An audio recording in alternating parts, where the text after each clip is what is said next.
My father was an artist, and he was traditionally a landscape artist, a landscape painter, and I guess in a lot of ways, a lot of his aesthetics and what I saw when I was little rubbed off on me. I moved to Milwaukee 13 years ago, and it's Milwaukee I consider my home at this point, and Wisconsin my state.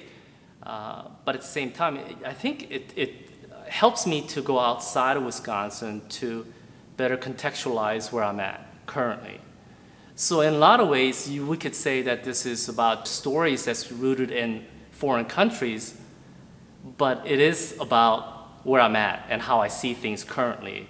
And currently, I'm in Wisconsin. So last year, I was in China, and I heard of this story called Legend of the White Snake. And I'm always kind of interested in hearing culturally rooted stories, narratives. And certainly the white snake kind of fascinated me.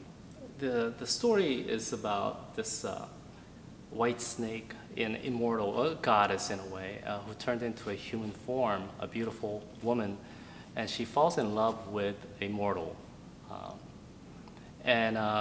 At that point, it just kind of shoots off into many different variations.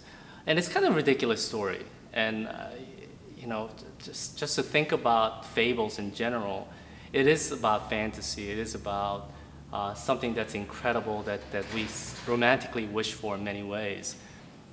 And when I thought about this, I just thought about the color white.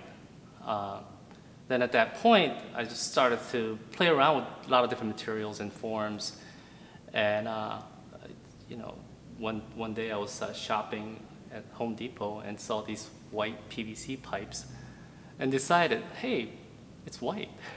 Maybe I'll just play around with it for a little bit. And I just kind of work instinctively in many ways.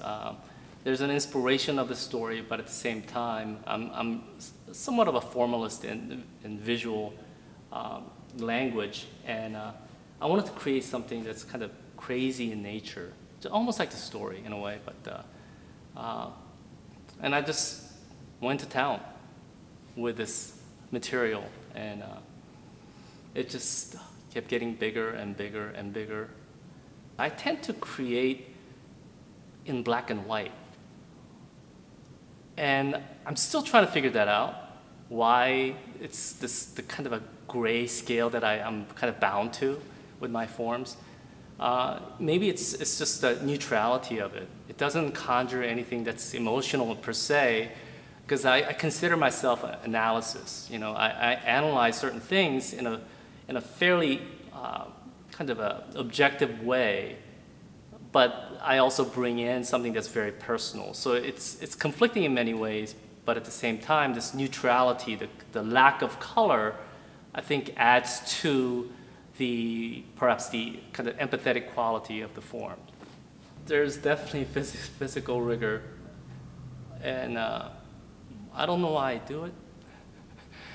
I don't seek it out, but it just naturally happens. And in a lot of ways, the process is very meditative, and I don't mind the hard work. I don't mind the rigor, and it's mindless in a lot of ways. You just kind of zone out and you start working, and I don't let anything kind of get in my head when I start working. And that's a good thing for me sometimes, because there's just too many things going on in my head. So when I actually start to work, the labor and the process takes over, and I just forget about everything else. And I think that's the reason why I kind of gravitate towards this sort of a tedious, laborious type of work. Yeah, so this is it. This is the white snake, and something that's kind of convoluted in many ways. It doesn't quite make sense, but as a whole, it's something to look at.